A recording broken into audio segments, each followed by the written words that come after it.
Esta es una producción de Grupo Fórmula. Encuentra más contenido como este en radioformula.mx.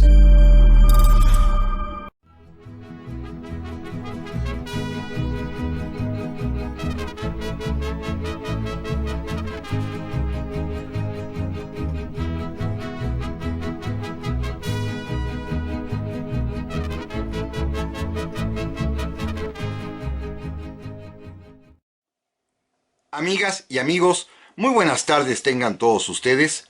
Los saluda con el afecto de siempre José Manuel Villalpando, aquí en una emisión más de su programa, La Historia que Quiero Vivir, que como todos los sábados por la tarde, que es la hora de la historia y que yo aprecio enormemente que a ustedes les guste, estamos transmitiendo a través de los micrófonos y frecuencias de Radio Fórmula, en el 103.3 de FM, en la 970 de AM, ambas emisoras aquí en la capital de la República, pero también es un programa que llega a muchísimas, cada vez más ciudades de nuestro país, lo cual me da enorme gusto, y además al extranjero, pero sobre todo a todo el territorio nacional, gracias a la página de internet www.radioformula.com.mx, que es muy fácil de localizar y sintonizar, además de que, como ustedes bien saben, más tarde este programa se sube a mi canal de YouTube, al canal de José Manuel Villalpando. Gracias por su presencia y compañía. Les recuerdo que están a su disposición las vías electrónicas que nos permiten comunicar y que respondo de inmediato, como lo son mi correo villalpandohistoriador@gmail.com y también la página de Facebook Villalpando y la Historia. Por supuesto, me da muchísimo gusto ya iniciar formalmente los trabajos radiofónicos de Historia de México correspondientes a este nuevo año de 2022, por lo cual les agradezco a todos su presencia, alentadora presencia que, pues una vez más, y primero Dios, nos permitirá a lo largo de este año seguir platicando de estos temas apasionantes de la historia de México. Amigas y amigos, vamos a comenzar. Y como cada año que inicia, los invito a que el día de hoy hagamos un recorrido en el tiempo hasta 5 siglos atrás y vayamos paseándonos poco a poco con bloques de cada 50 años de lo que ha ocurrido en nuestro país desde hace exactamente medio milenio hasta pues nuestros días. Es una especie de panorama, de paneo, como se dice, para saber qué acontecimientos relevantes ocurrieron en nuestra patria, en este viaje imaginario en México a través de los siglos, como lo he querido llamar, pero simplemente para que sea una especie de índice, de guía de lo que a lo largo de este año tocaremos, hablaremos, platicaremos, porque son acontecimientos todos ellos de gran relevancia. Miren, déjenme comenzar de una vez con lo que ocurrió en México hace 5 siglos, en el año de 1522. 5 siglos, fíjense ustedes. En ese año, cuando ya había culminado el año anterior la conquista de Tenochtitlan, apenas hasta ese año, el rey Carlos V de Alemania, Carlos I de España, decidió ratificar en el mando de esas nuevas tierras a Hernán Cortés. Ese año de 1522, finalmente, Hernán Cortés recibiría, ya de parte del rey, el nombramiento de gobernador y capitán general de lo que ya se llamó a partir de ese momento el Reino de la Nueva España. Es, repito, solamente hasta este año de 1522 cuando se formaliza la autoridad de Hernán Cortés. Tardó un buen tiempo el rey, varios meses, en ratificarlo. Tuvo que recibir, por supuesto, los informes de lo que había ocurrido en Tenochtitlan y finalmente, después de valorarlo, después de estudiarlo y meditarlo, decidió encomendarle al propio Hernán Cortés estos títulos, estos cargos públicos importantísimos como son el de gobernador y capitán general de este nuevo reino llamado la Nueva España. Por supuesto hablaremos de esto en su momento, pero sobre todo vamos a centrarnos en un acontecimiento verdaderamente complejo, difícil, duro, que ocurrió en ese año de 1522. Porque saben ustedes, hace 5 siglos exactamente, repito el año, 1522, ocurrió en México el primer feminicidio registrado históricamente. Seguramente antes también se asesinaba a mujeres, pero el primero del que tenemos noticia fehaciente, documentada, ocurriría hacia finales de 1522, cuando murió o fue asesinada la esposa de Hernán Cortés. Así como lo oyen. Ella se llamaba Catalina Suárez, la apodaban la Marcaida, y era una mujer, según dicen, de armas tomar, que había permitido que su marido pues viajara solo en el viaje de conquista de México. Lo había vuelto a ver después de más de 2 años de que había abandonado Cuba. Recuerden que la expedición se inició en 1519 y hasta 1522, una vez ya conquistada la Nueva España, Catalina Suárez, la esposa de Hernán Cortés, decidió embarcarse, salir de Cuba, ingresar a México, llegar a la capital, que en ese momento estaba instalada en Coyoacán, y casi caerle de sorpresa a su esposo. Dicen las malas lenguas que era un matrimonio muy mal avenido, que ella era de carácter fuerte, férreo, terrible, dominante, eso dicen. Pero sin embargo, pues, llegó en busca de su esposo. A Hernán Cortés no le quedó más que, pues, recibirla como se merecía su señora esposa. La aposentó, la instaló en el Palacio de Cortés, el que construyó él mismo allá en Coyoacán. Y allí, un buen día, en realidad, muy pocos después de que ella arribó a Coyoacán, la encontraron muerta. De inmediato se armó la pesquisa, la investigación, como se decía entonces. Inclusive, déjenme anticiparles, cosa que platicaremos con mucho detalle cuando llegue la hora, en este año de 2022, si Dios lo permite. A Cortés lo denunciaron y hasta le hicieron juicio por la muerte de su esposa. No se le pudo probar nada, pero muchos indicios indican que es muy probable que el propio Hernán Cortés la haya asesinado. Otros dicen, para atenuar un poquito pues este episodio terrible, macabro, que en realidad la buena señora falleció de muerte natural porque pues comió alimentos que no estaba acostumbrada y esto le produjo pues un malestar estomacal e intestinal tan grave que la mató. Y hay además quien dice que hasta a lo mejor la propia doña Marina Malinali, la compañera pareja de Cortés, la intérprete de la conquista, ella pues fue quien se la escabechó. Hay hasta quien dice esto, celosa, probablemente, o celosa la propia Catalina Suárez, que a lo mejor le reclamó a doña Marina su convivencia pues cotidiana con Hernán Cortés, y hasta tenían un hijo. El caso está pues que doña Catalina Suárez con X por cierto, Suárez, la Marcaida, un día la encontraron muerta y era nada más ni nada menos que la esposa de Hernán Cortés.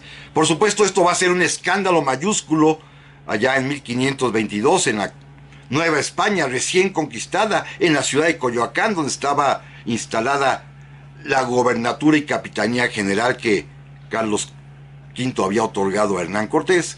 Y esto pues va a ser motivo, repito, de indagaciones judiciales y hasta de un juicio al propio don Hernando, cuyos detalles, cuyo chisme, para hacerlo con más claridad, vamos a platicar a lo largo de este programa. Pero insisto, es el primer homicidio, asesinato de una mujer, el primer feminicidio registrado históricamente del que tenemos noticia en México, así que es una fecha triste en el sentido de que, como todos sabemos, la violencia contra las mujeres no cede y podemos decir con toda seriedad, de rigor histórico documentable, que ya tenemos 5 siglos de padecer este terrible y lamentable mal.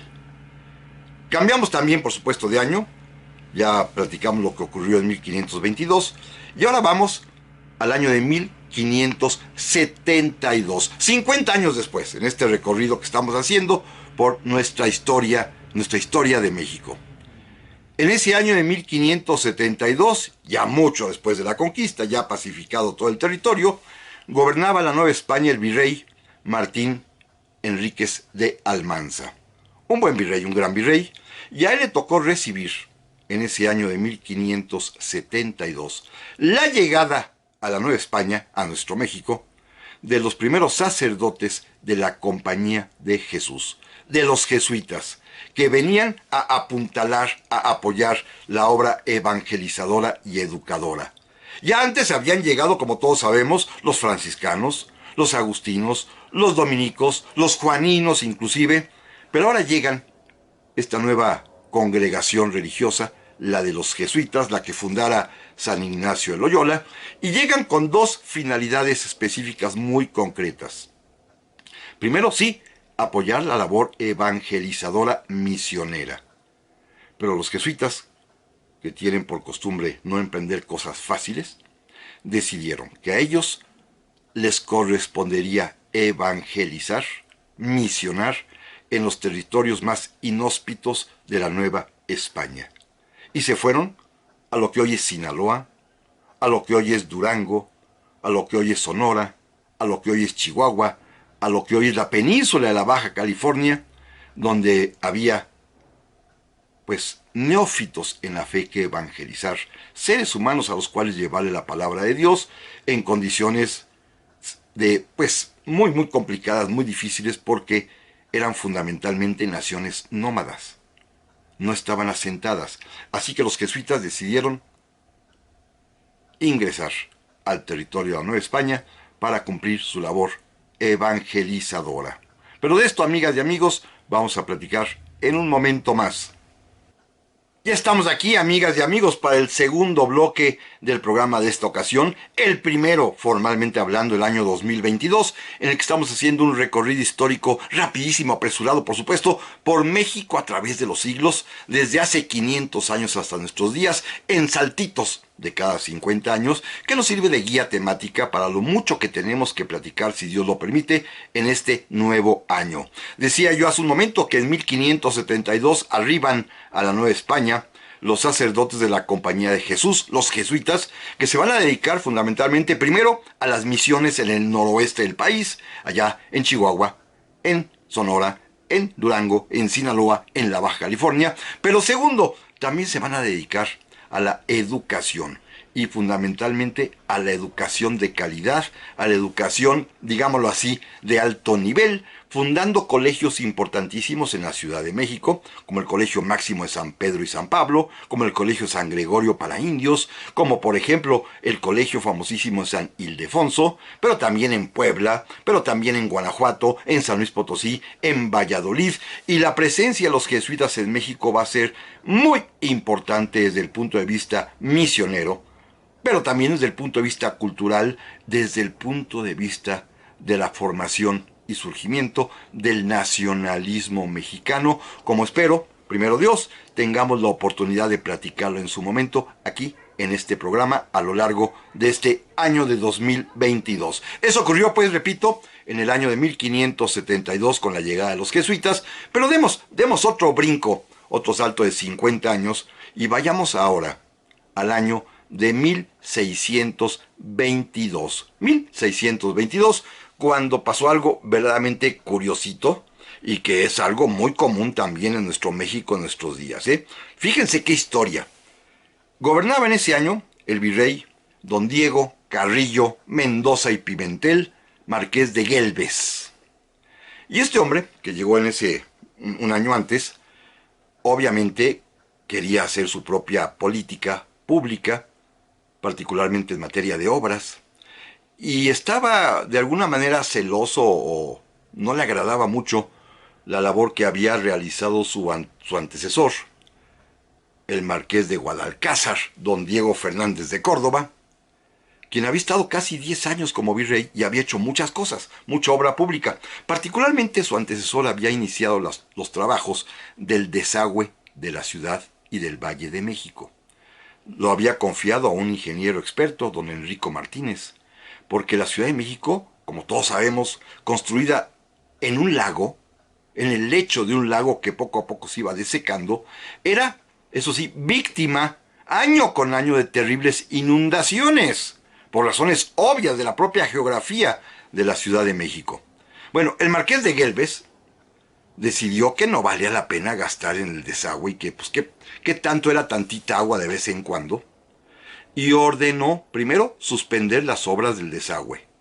Segundo, cancelar todos los demás proyectos que venían aparejados con ella. Tercero, ordenó cerrar las compuertas de lo que ya se había construido en el famoso Tajo de Nochistongo. Cuarto, ordenó también volcar el cauce del río Cuautitlán hacia el lago de Texcoco. Y de pronto que caen las tormentas que acostumbramos aquí en la capital, y en el mes de julio de 1622, hace 400 años, por la torpeza del virrey que quiso acabar con todo lo que su antecesor había hecho, la Ciudad de México padeció una terrible inundación. Espantosa inundación que tardó meses en desaguarse.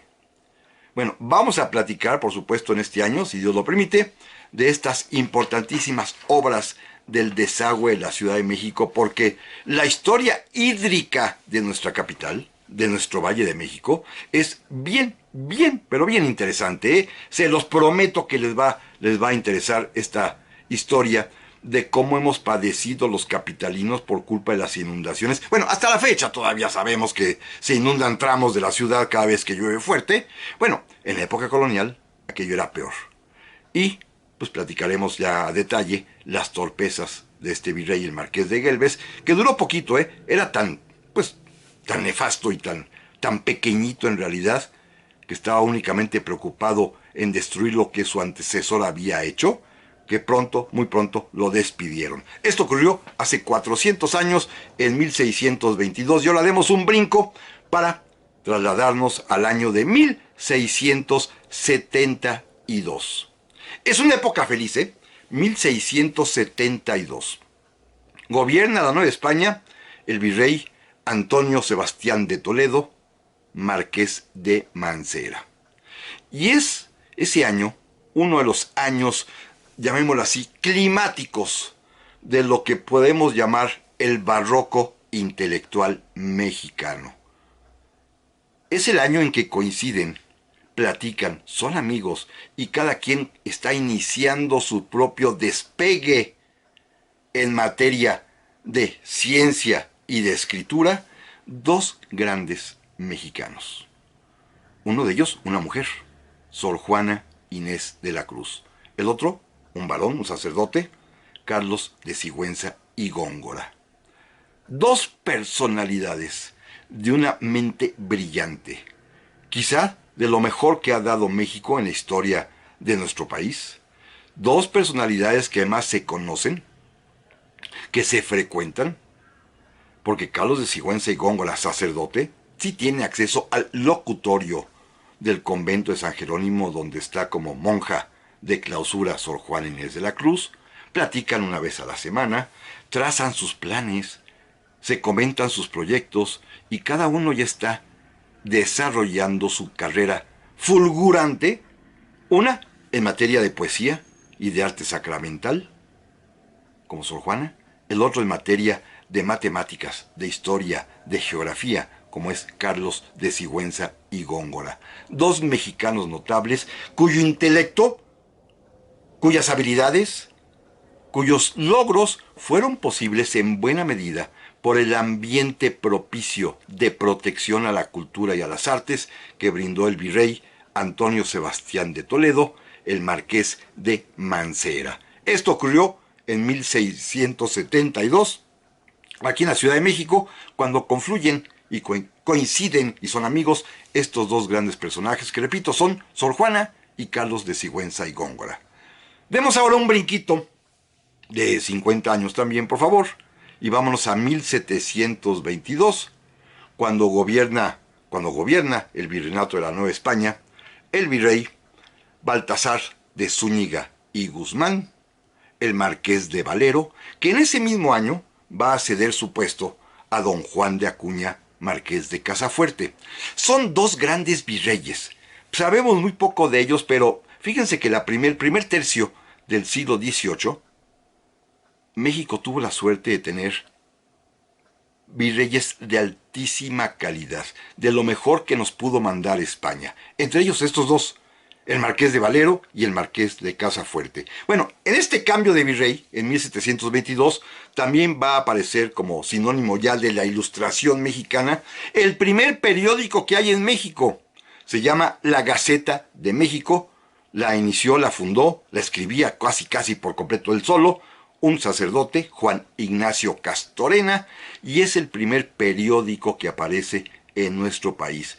Hace exactamente 300 años. Es decir, la prensa en México tiene 3 siglos. Cumplirá en este 2022 exactamente 3 siglos de haberse iniciado los periódicos en nuestra patria. Gracias, pues, a este hombre, Juan Ignacio Castorena, pero sobre todo gracias al ambiente propicio, ilustrado, de esta generación de los virreyes que iniciaron el siglo XVIII. Por supuesto, estos dos, el marqués de Valero, pero también el marqués de Casafuerte. Hablaremos de ambos y del cambio de gobierno, pero también el antecesor de ambos, don Fernando de Alencastre, el duque de Linares.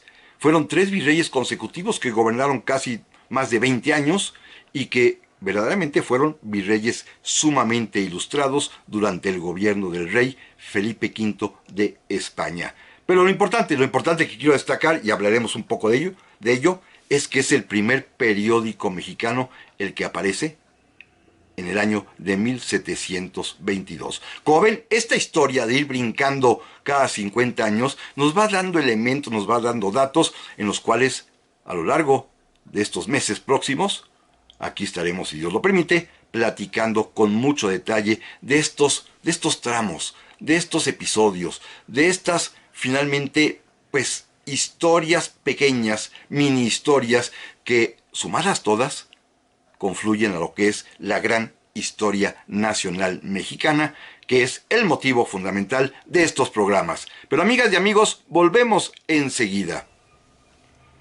Ya estamos aquí, amigas y amigos, para el tercer bloque del programa de esta semana, el primero formalmente hablando ya del año de 2022, en el que estamos haciendo un recorrido a vuelo de pájaro, a salto de tigre, por diversos tramos de la historia mexicana, por un México a través de los siglos, desde el año de 1522 hasta nuestros días, haciendo escalas cada 50 años, como ustedes ya se han percatado, porque pues nos va a servir como una especie de guía temática para lo mucho que habrá que platicar este año. No solamente estos episodios, que apenas de manera muy sintética y resumida estoy comentando el día de hoy, que tenemos que ampliar y profundizar mucho en ellos, sino también todo lo que vaya ocurriendo, porque ya saben que pues la actualidad está llena de elementos que permiten una reminiscencia histórica, porque recuerden ustedes que la historia no tiene pues ningún sentido si no tiene precisamente, y valga la redundancia, el sentido de contemporaneidad. Por eso platicamos que en 1522 ocurrió el primer feminicidio cuando fue asesinada la esposa de Hernán Cortés. Por eso platicamos que en 1572 llegan los jesuitas que se van a encargar de las misiones más complejas y también de la educación de alta calidad. También platicamos que en 1622, por torpeza del virrey, se inundó el Valle de México y la capital quedó bajo las aguas porque quiso destruir la obra de su antecesor. También platicamos, por supuesto, que en 1672 floreció el barroco literario y científico mexicano con Sor Juana Inés de la Cruz y con Carlos de Sigüenza y Góngora. También platicamos, naturalmente, que en el año de 1722 aparece el primer periódico en México, La Gaceta de México, de Juan Ignacio Castorena, y que, por supuesto, será el primer periódico mexicano que salió a la luz pública, a la venta, hace 300 años. Bueno, sigamos con pues, esta escalera de años cada 50 años para llegar a nuestros días. Porque miren, en el año de 1772, cuando gobierna la Nueva España, otro gran virrey, quizás el mejor que hubo en los 3 siglos de época virreinal, gobernaba don Antonio María de Bucareli y Ursúa, que fue un gran virrey, que tenemos que hablar mucho de su gobierno, también apareció la primera revista de corte científico en México, una revista además médica. Se llamaba El Mercurio Volante. El Mercurio Volante. Y era una revista dedicada a temas médicos que había iniciado un sacerdote que también era médico, llamado Juan Ignacio Bartolache. Bartolache decidió que había que hacer del conocimiento público, claro, la gente que sabía leer y escribir, pues información médica, remedios, curaciones o prevenciones de salubridad.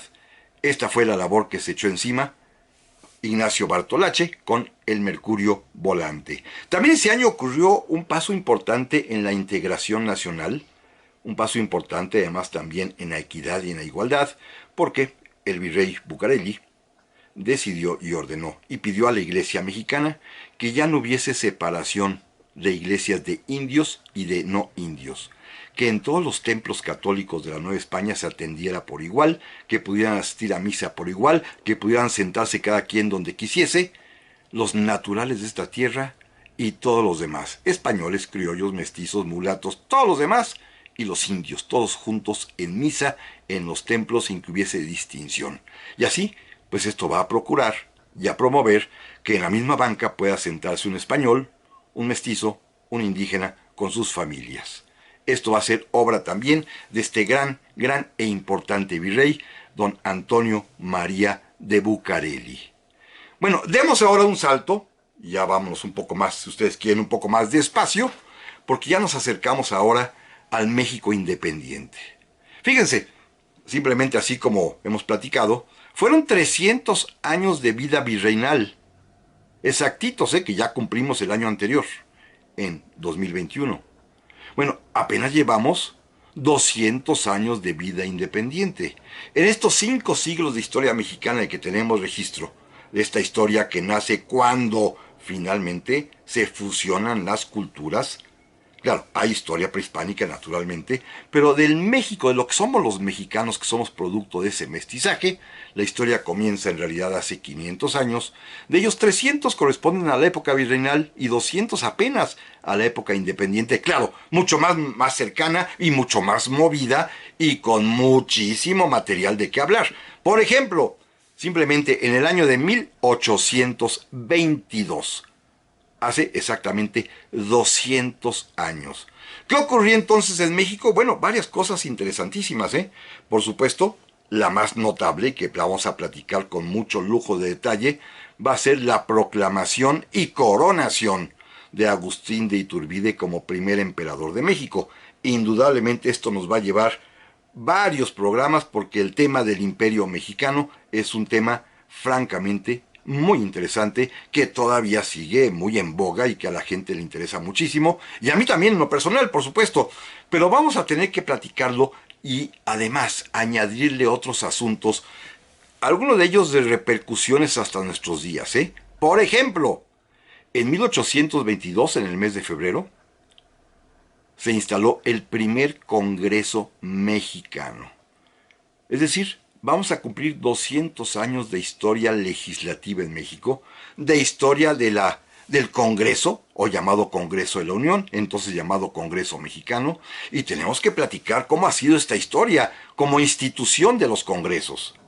Y también, y hay que platicarlo con mucha seriedad, ya alguna vez hicimos algún esbozo inicial, también en 1822, Guatemala y el resto de Centroamérica, que eran los corregimientos de Nicaragua, de Honduras, de El Salvador y de Costa Rica, lo que se llamó Provincias Unidas de Centroamérica, decidieron incorporarse al Imperio Mexicano.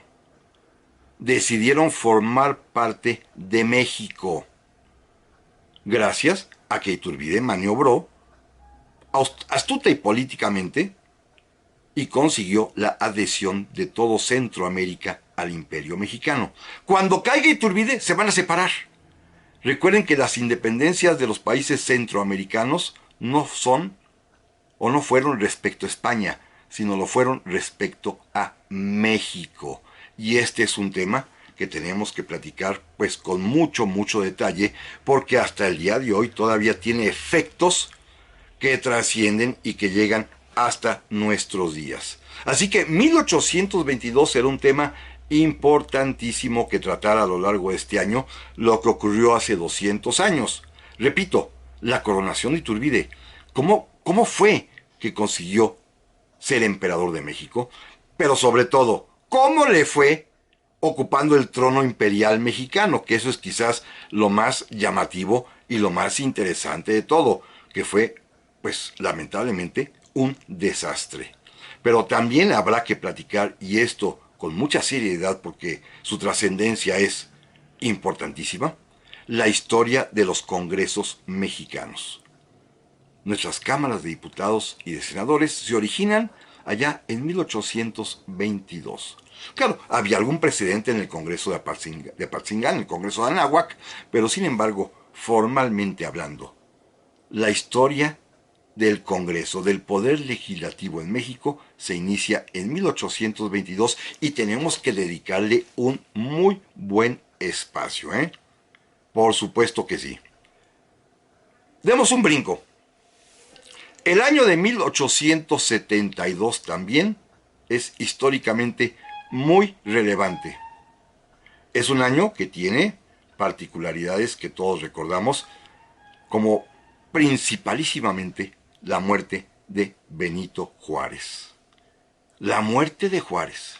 A lo mejor los que tienen ya mi edad se van a acordar que hace 50 años, en 1972, el presidente Luis Echeverría decretó aquel año de 1972, el año de Juárez, porque era el recuerdo, precisamente, de los 100 años entonces del fallecimiento de Benito Juárez. Bueno, hoy nosotros, a lo largo de este año, y en julio particularmente, por supuesto, si Dios lo permite que estemos aquí, hablaremos con muchísimo detalle de los momentos finales, de los meses finales de vida, los días, las semanas últimas y por supuesto el día específico de la muerte de Benito Juárez en sus 150 años de haber fallecido. Pero también tenemos que hablar de los inicios del gobierno de su sucesor, de Sebastián Lerdo de Tejada, un político importantísimo que hoy pasa casi desconocido. Poco sabemos de él, pero sin embargo es uno de las mentes más brillantes que nos han gobernado, que por supuesto esperó pacientemente siendo amigo y aliado de Benito Juárez, y cuando llegó la hora, pues se puso a gobernar.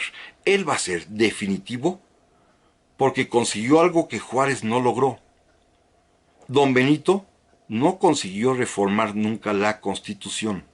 En cambio, Sebastián Lerdo de Tejada sí, y gracias a él, las leyes de reforma fueron elevadas a rango constitucional y gracias a él se va a conseguir lo que se conoce en la teoría constitucional como el equilibrio entre los poderes. Esto va a ser obra de Sebastián Lerdo de Tejada, quien va a suceder a Benito Juárez en la presidencia de la República una vez que el benemérito haya fallecido, como lo vamos a platicar con muchísimo detalle en este programa, porque es uno de esos acontecimientos históricos mexicanos que todavía hasta la fecha seguimos recordando, y les juro, lo van a recordar este año, van a ver. Pero, amigas y amigos, platicamos en un momentito más. Ya estamos aquí, amigas y amigos, para el cuarto y último bloque del programa de esta semana. El primero, en realidad, formalmente hablando, como lo he venido repitiendo, de este año 2022, y en el que estamos haciendo este recorrido, pues, a grandes pasos, a pasos agigantados de la historia de México de los últimos 500 años, en brinquitos de cada 50, de cada medio siglo, simplemente como una especie de orientación temática de lo mucho que habrá que platicar en este año, porque no todos son efemérides. También hay que hacer, pues, un momento de reflexión sobre momentos, valga la redundancia, concretos de episodios específicos que son importantes y que tienen trascendencia. Ya platicamos que en 1522 el primer feminicidio, ya platicamos que en 1722 el primer periódico, ya platicamos que en 1822, por ejemplo, se funda y se crea el Congreso Mexicano, además de la coronación de Iturbide, que en 1872 la muerte de Juárez, bueno, eso nos ocupará también varios programas. Y ahora vamos ya al siglo XX. Miren, en el año de 1922, gobernando este país el general Álvaro Obregón, y quien tenía, como ya lo sabemos y platicamos mucho de ello, como secretario de Educación Pública al gran José Vasconcelos, en ese año, en 1922, se inicia un movimiento cultural apoyado por el Estado mexicano, directamente por decisión de Vasconcelos, que va a ser trascendentalísimo y que le ha dado prestigio inmenso artístico a nuestro país. Me refiero al muralismo mexicano. En ese año de 1922 se va a fundar, se va a establecer lo que se llamó el Sindicato de Muralistas, en el que tres enormes genios artísticos mexicanos, Diego Rivera, José Clemente Orozco y David Alfaro Siqueiros, deciden unirse para lanzar a México y al mundo esta corriente artística pictórica del muralismo mexicano, que tanto orgullo, que tanto, pues, tanto mérito tiene para toda la humanidad.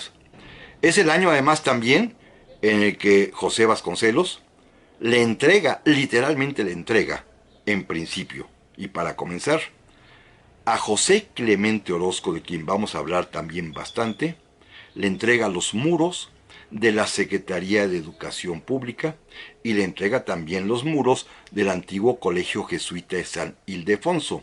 Y en ellos José Clemente Orozco va a desarrollar su habilidad, su capacidad, su arte como muralista, con obras que son inmortales y que todos conocemos y a las cuales haremos referencia. Así que, como ven ustedes, este año de 1922, independientemente de los sucesos políticos, de los militares, de todo lo demás, de las cuestiones hacendarias que son bien importantes, vamos a recordar particularmente el nacimiento de este movimiento artístico mexicano tan importante que es el muralismo. Y demos un último brinco. Vayamos ahora al año de 1972, cuando gobierna nuestro país el presidente Luis Echeverría. Ya en el bloque anterior anticipábamos que Echeverría, que tenía una especie de pasión juarista, recuerden que él se sentía casi heredero intelectual, anímico, espiritual y político de Benito Juárez. Bueno, hasta su esposa, doña Marister Zuno, decía que, así como Margarita Maza le decía a su marido Juárez, ella le decía a su marido Echeverría. Bueno, don Luis Echeverría, que tenía esta pasión juarista verdaderamente desbordada, decidió declarar a 1972 como año de Juárez, para conmemorar, para honrar que 100 años atrás, en ese entonces, había fallecido Benito Juárez. El resultado, aparte de que toda la papelería oficial decía año de Juárez, es que en materia editorial se publicaron centenares de libros sobre Juárez. Muchos que no valen la pena, pero muchos sí valían la pena, ¿eh? Hubo cosas muy interesantes que ya platicaremos en su momento de la obra editorial del año de Juárez. Pero más que Juárez, había otras cosas que platicar de ese año de 1972. Miren, un tema al que quiero que este año le entremos, si Dios lo permite, es a un tema fundamental que poco se ha estudiado salvo en libros. El tema de la guerrilla en México. 1972 fue el momento de su mayor epicentro, con dos sucesos fundamentales, cada uno de ellos a cargo de dos personajes guerrilleros importantísimos en nuestra historia y que han sido soslayados. Primero, ese año ocurrió la muerte, en teoría, en un accidente, pero también bastante misteriosa y que todavía tiene muchísimas dudas a despejar, del famoso guerrillero profesor Genaro Vázquez. Pero también ese año, de 1972, 1872 es cuando su sucesor, otro profesor rural, Lucio Cabañas, ataca, inclusive derrota al ejército mexicano en pequeñas acciones y escaramuzas y le causa bastantes bajas, bastantes muertos a nuestros soldados. El tema de la guerrilla en México es un tema importantísimo que, repito, ha sido soslayado. Claro, afortunadamente hay muy buenas obras que ya las recomendaré en su momento. El año pasado inclusive platiqué de alguna de ellas, de Fritz Wegner, que es monumental los libros que ha escrito sobre el tema de la guerrilla, pero es un asunto al cual, repito, le vamos a entrar, porque vale la pena platicar de esos años difíciles de la guerrilla en México, que apenas son 50 años lo que ha transcurrido, 50 años apenas. Esto ocurrió durante el gobierno del presidente Luis Echeverría. Pero, por ejemplo, también hay que platicar de otras cosas.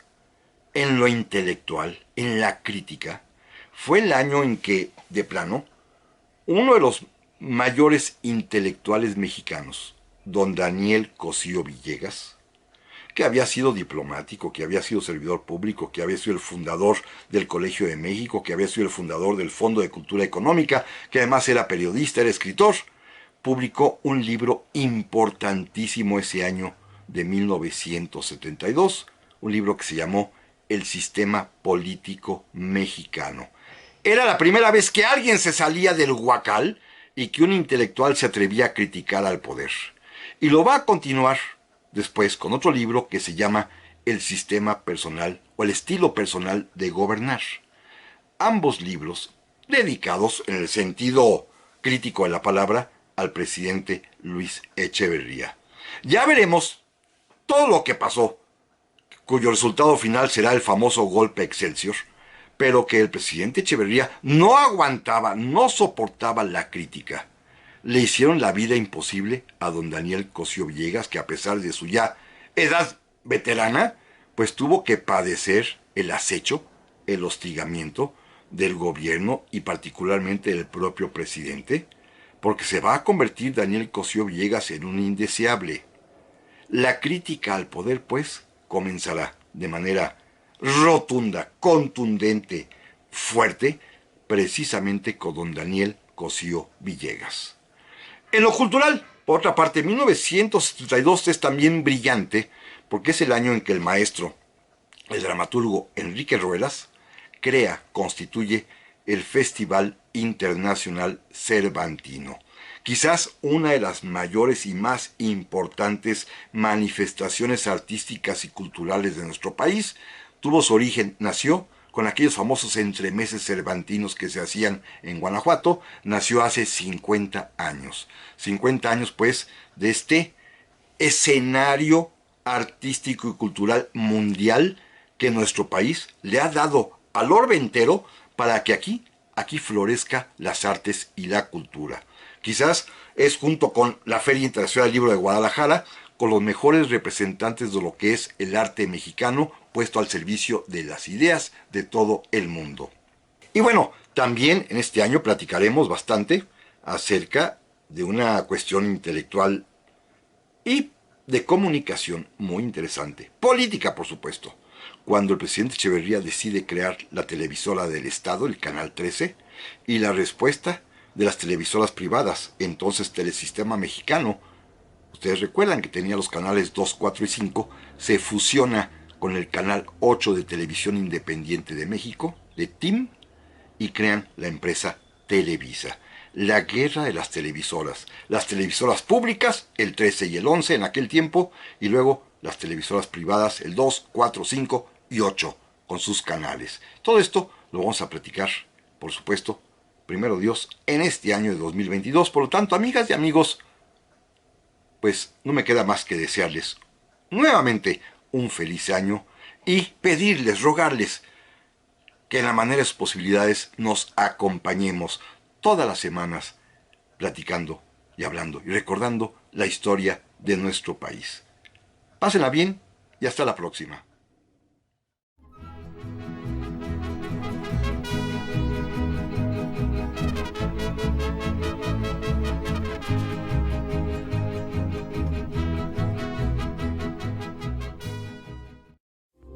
Esta fue una producción de Grupo Fórmula. Encuentra más contenido como este en radioformula.mx.